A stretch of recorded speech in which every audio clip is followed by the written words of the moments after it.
경남 과기대에 이어 경상대도 양 대학의 통합 찬반 투표에서 대상 인원의 과반수가 통합에 찬성했습니다. 양 대학의 통합이 사실상 확정되면서 오는 2021년 3월 통합대학이 출범할 전망입니다. 경상남도 의회가 이틀째 로봇랜드 채무 불이행 사태를 집중 추궁했습니다. 경상남도와 창원시가 책임져야 한다는 주장과 정상화를 위한 다양한 의견이 제시됐습니다. 조선 최초의 여성 도공으로 일본 아리타 도자기의 어머니로 불리는 백파선의 흔적을 찾을 수 있는 단초가 김해에서 발견됐습니다. MBC 경남은 일제 강제동원 피해자들이 50년 전 당시 상황을 직접 증언한 목소리를 단독 입수해 그 현장을 추적했습니다.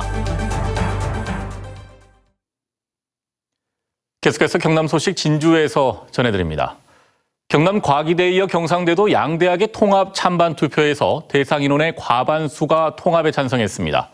양대학의 통합이 사실상 확정되면서 오는 2021년 3월 통합대학이 출범할 전망입니다. 서윤식 기자입니다.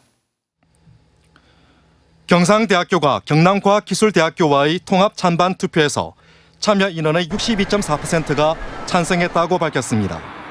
앞서 경남과기대 구성원의 63.7%가 통합에 힘을 실었습니다. 이로써 양 대학이 지난 2017년 국립대학 혁신지원사업에 선정된 이후 논의해오던 대학 통합이 사실상 결정됐습니다. 양 대학은 올해 안에 지역민 공모 등을 거쳐 통합대학의 명칭을 확정하고 통합계획을 교육부에 제출합니다.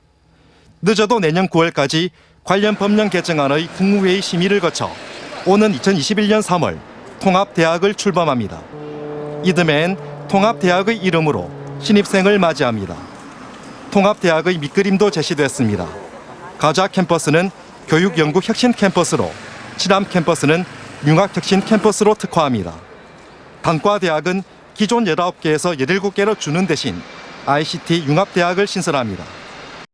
좋은 학생들이 좋은 규모의 거점 대학에서 제대로 자리매김할 때 지역 경제에도 상당한 기회가 있을 거고. 그러나 교명 선정을 비롯해 17개에 달하는 유사 중복 학과의 통폐합 등 쟁점 또한 여전해 이를 어떻게 조율해 나가느냐가 과제로 남겨졌습니다. 특히 유사 중복학과의 문제를 원만히 해결함으로써 대학 특성화의 기반을 구축하고 이런 특성화를 통해서 거점 국립대학교로서의 위상을 더 공고히 하고. 지역사회는 양 대학이 그동안의 갈등을 봉합하고 지역과 상생하는 거점 국립대학교로서 재도약하길 기대하고 있습니다. MBC 뉴스 서윤식입니다. 경상남도 의회가 이틀째 로봇랜드 채무 불이행 사태를 집중 추궁했습니다. 경상남도와 창원시가 책임져야 한다는 주장과 정상화를 위한 다양한 의견이 제시됐습니다. 보도에 장영 기자입니다. 로봇랜드 채무 불이행 사태를 진단하기 위한 행정사무감사에서 대주단과 민간 사업자는 이틀째 출석하지 않았습니다. 첫날 로봇랜드 재단을 집중 성토한 도의원들은 둘째 날 경상남도와 창원시도 책임에서 벗어날 수 없다고 주장했습니다.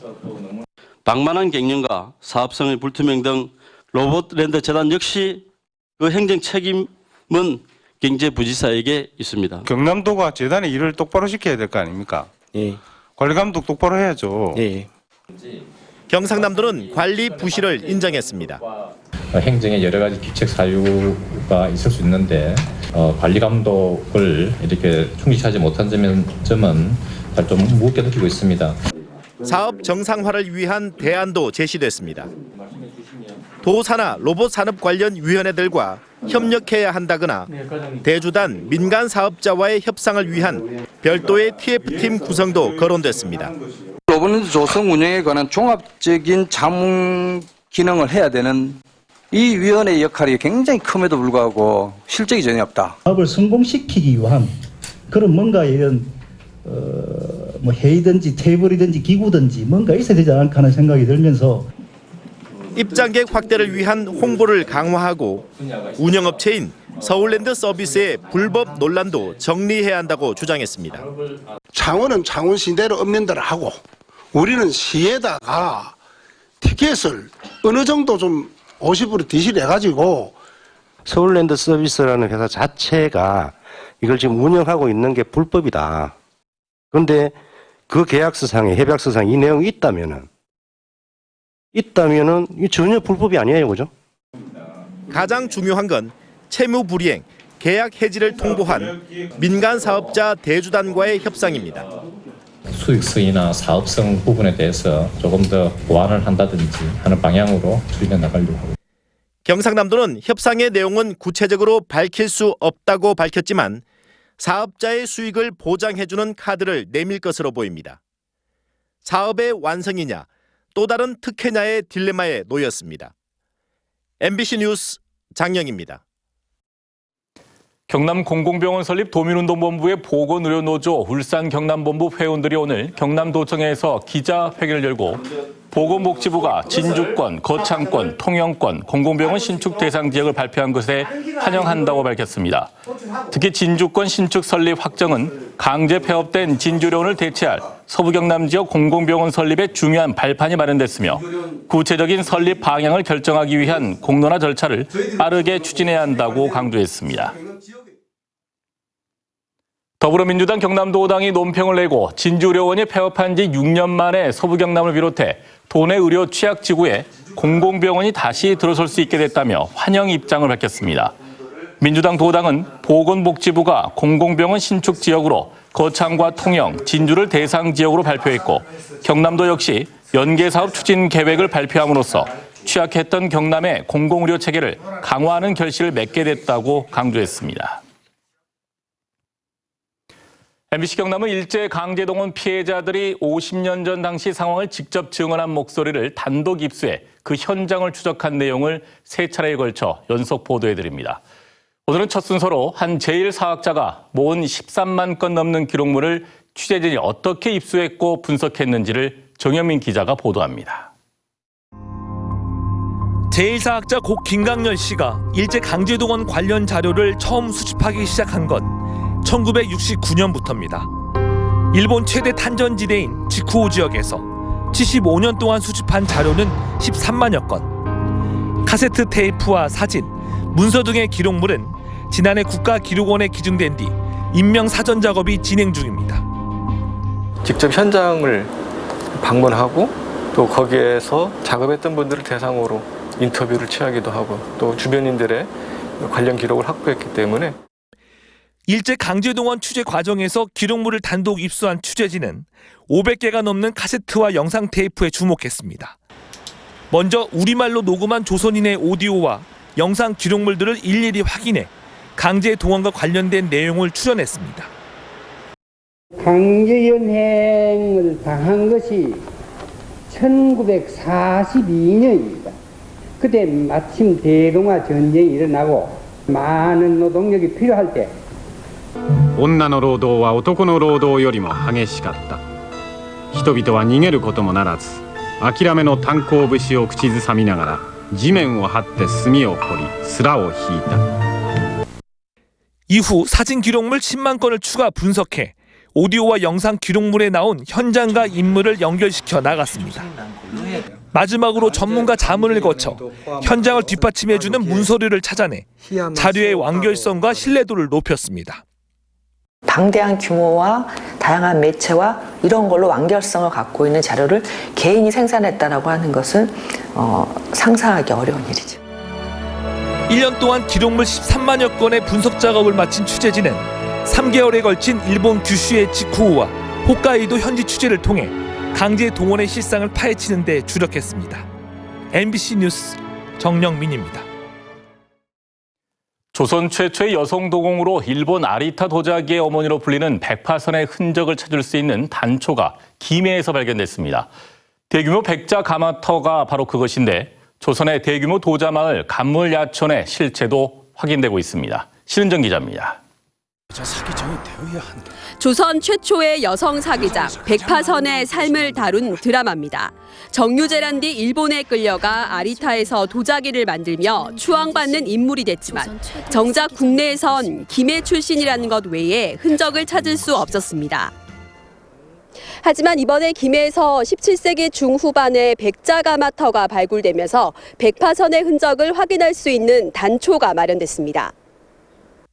몇 년 전 발굴된 분청사기 가마터에서 이번에 발굴된 백자 가마터까지 세종실록 지리지에 기록된 대규모 도자마을 간물야촌의 실체가 확인된 겁니다.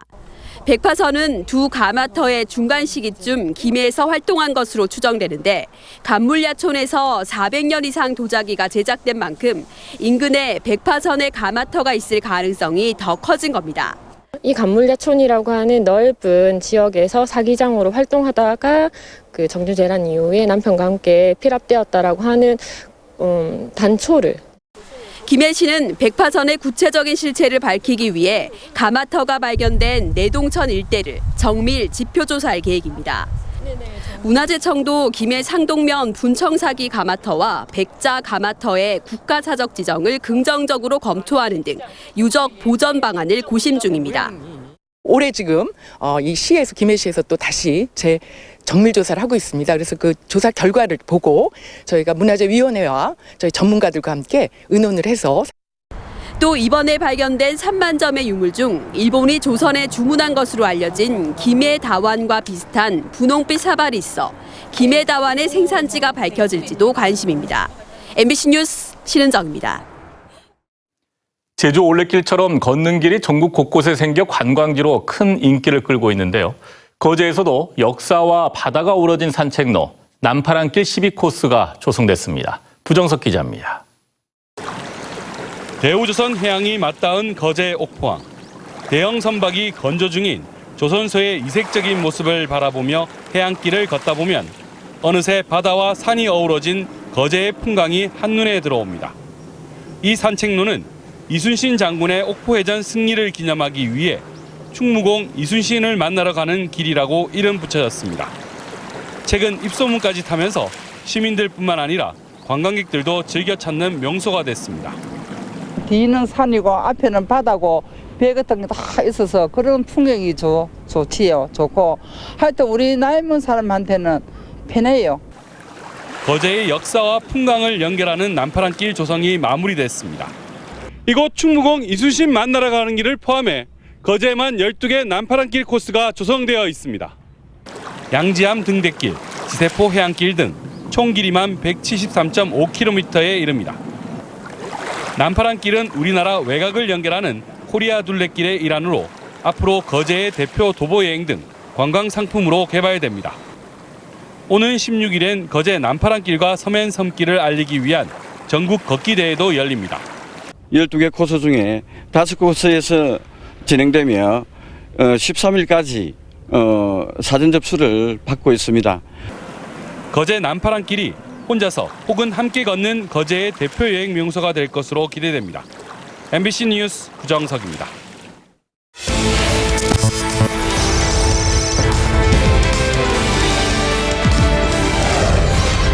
현장을 기록하겠습니다.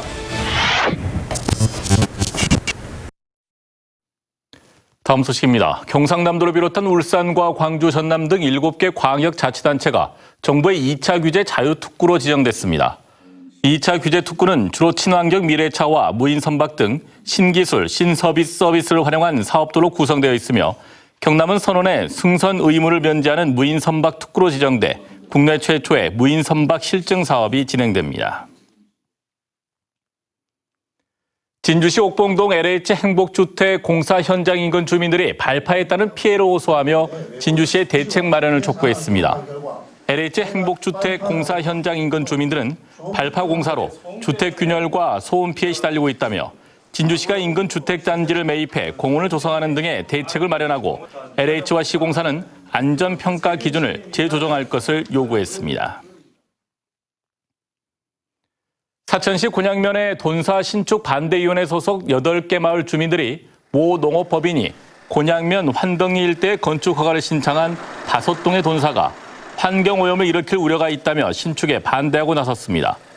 한편 사천시는 광포만의 조류를 보호하고 집중호우 때 재해 발생의 가능성이 있다는 점 등 개발행위 허가 기준에 부합하지 않는 점을 이유로 건축 불허가 처분을 했으며 이에 대해 업체 측은 경상남도 행정심판위원회에 행정심판을 청구해 놓고 있습니다. 2020 함양 산삼 엑스포 홍보대사인 조수미 성악가가 오늘 함양군에 당의 어린이와 비당의 어린이들이 함께 이용할 수 있는 그네를 기부했습니다. 함양군은 기증받은 그네를 상림공원 놀이터에 설치하고 그네 기증을 환영하는 행사와 공연을 열었습니다. 사천시가 인구 절벽의 위험에 대응하기 위해 인구정책 기본계획 수립 용역을 지방행정발전연구원에 맡겼습니다. 이번 연구 용역은 사천시의 인구정책 10개년 로드맵을 구성해 정책 방향을 제시하고 인구 유입 촉진과 유출 방지를 위한 정주 환경 개선을 목적으로 하고 있습니다. 사천시의 인구는 지난달 말 기준으로 11만 5천여 명으로 2014년 11만 9천여 명을 기록한 뒤 감소세를 보이고 있습니다. 한국토지주택공사 LH가 신남방 정책의 하나로 베트남 후에성과는 점마일 랑코 경제구역 개발 협력에 관한 업무 협약을, 다낭시와는 사회주택 개발 협력에 관한 업무 협약을 맺었습니다. 이번 협약은 베트남 중부 지역의 핵심 경제 권역인 후에성에 산업단지를 만들어 한 베트남 간의 경제 협력을 늘리고 다낭시의 스마트시티 기술을 접목한 사회주택을 건설해 양국 관계를 강화할 목적으로 추진됐습니다. 지금까지 진주였습니다. 고맙습니다.